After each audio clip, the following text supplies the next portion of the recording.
these two items right here, it's gonna keep me from having to buy a new dry shaft.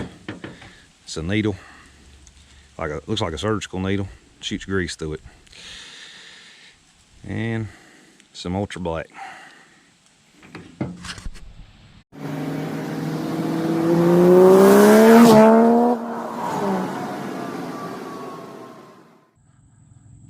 All right, very first thing you're going to do is we're going to make a mark on the dry shaft and the yoke, because we want to make sure we put everything back the way it is, and we're going to do it on both sides of the dry shaft. So we'll make a mark here, make one there.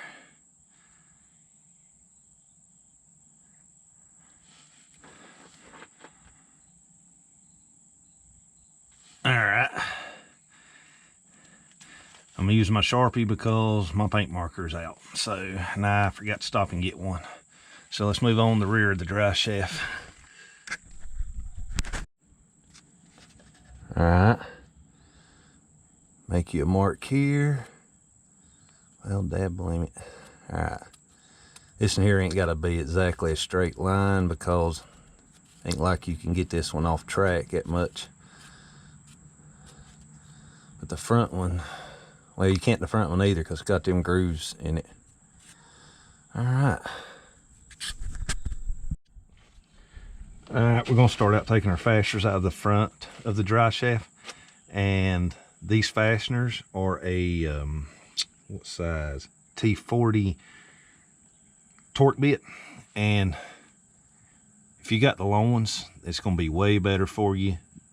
My short ones won't even, they won't go in there really without hitting the dry shaft because of the socket part. So the long ones is your best bet. So if you don't have them, you should have some because it's really a good investment. It works on a lot of stuff that you can't reach.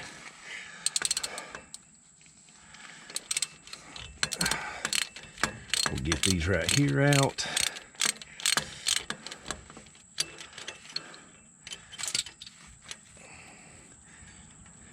Then we'll go to the back.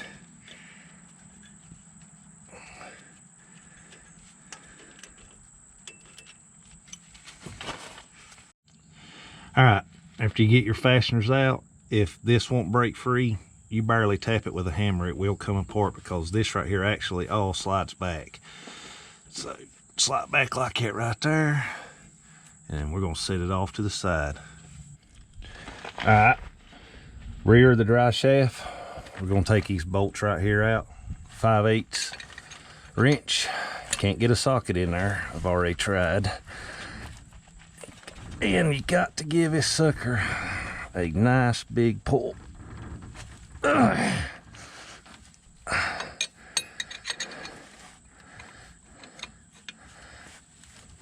right, gonna get them broke loose.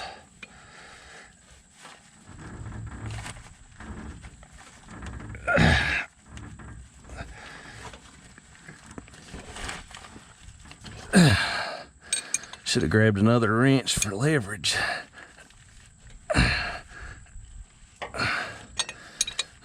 Oh, they're in here, that's for sure.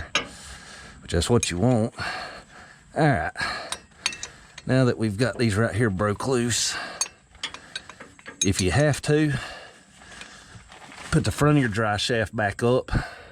Actually turn this first, spin it around so you can get the other two bolts, and hook the front of your dry shaft back up with two bolts, just, you know, crisscross from each other, and that way it won't spin and you can break them loose. All right, what I ended up doing was putting the two bolts back in the front of the dry shaft after I spun it around so I could break the last two bolts loose. So it helps out a lot because this sucker will spin whenever you're trying to take it off. It should come right off. Yeah, got all the bolts out. All right, let me go grab a hammer. All right, didn't need a hammer after all. I just took my 2 bolts out of the front of the dry shaft and tilted it, and it come right off. All right, here we are in a later part of the video that you guys ain't seen yet because I forgot to tell y'all to step on camera. And I realized it after I got started, but take your paint marker and make a line on all the parts all the way down. And if you look right here, I got an F for front. That's important you put that there because you want all this here back together exactly the way it's supposed to be. So there's the front of the dry shaft right there. So that's where my arrow's pointing, because when you take this U-joint right here out, you can easily get that there flipped around. But yeah, I'm sorry I forgot that step, but we'll continue back with where we're at. All right, I'm gonna start by taking these retainer clips out. I'll show you how to do that. Just get your needle nose pliers. Squeeze in, get you a pick, and attempt to pry these out. Watch out, these things will smack you in the face. Wear safety glasses.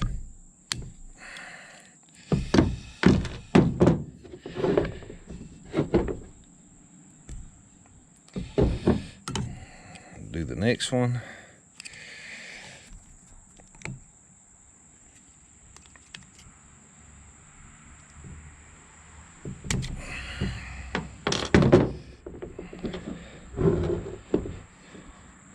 Sorry about the camera shaking. I'm doing this on the back of the truck. It just feels really great out here.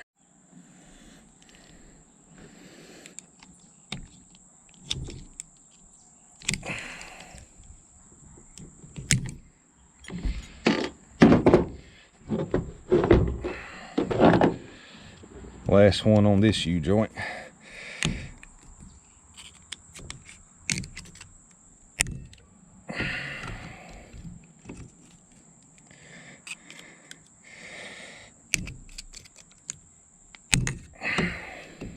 Last one's gonna be a pain, isn't it? Let's do this. There we are. All right, press this out now. All right, we're gonna take our ball joint press. This hole right here is big enough for these U-joint caps to go through, so we're not gonna have to use an adapter.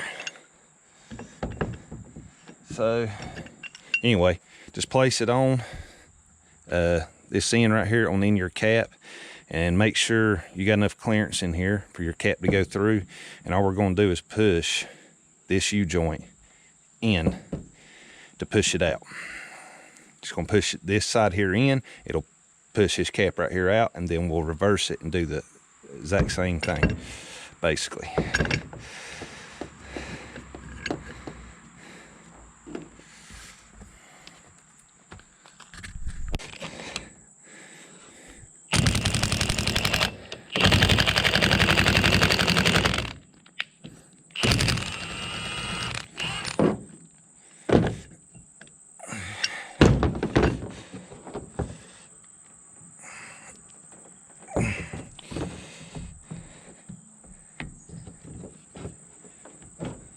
That should come right out. Let me grab my pliers. Well, I can't get this out with the pliers. It's wedged or something. So just a block of wood, set this here, and we're gonna pop it with a hammer.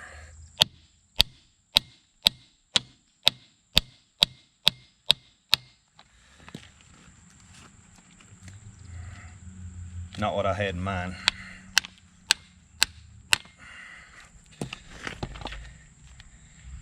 But it worked.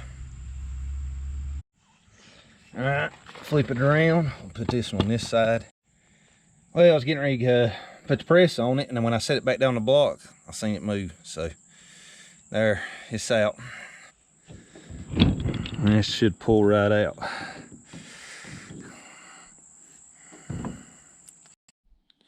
All right, we had to bring this side and put it on the bench vise. Darn cap, I mean, it's stuck. So I'm gonna take a socket and place over it, and give it a good whack, and it should pop out.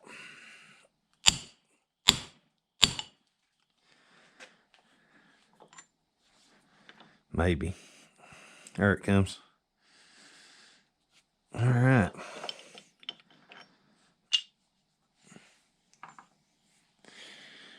All right, how you get this right here out, you just got to turn it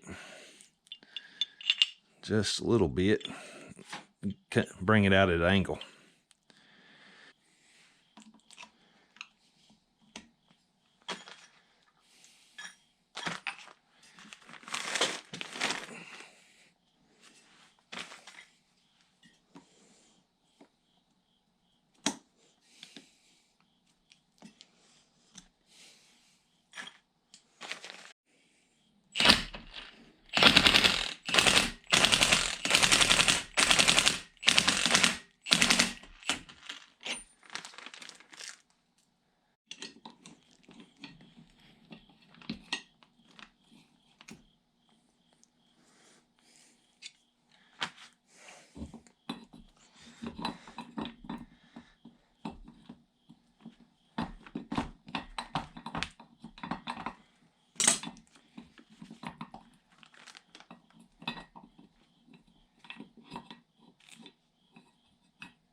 All right, we're going to place our seal, ball, and the race in there. So you start out, get you a pick, get in there and start digging that seal out. It's a little tiny thing, ain't much to it. All right, spin this ball around just like so. Get in there. Get 2 flathead screwdrivers, get in there like this, and that should pry out.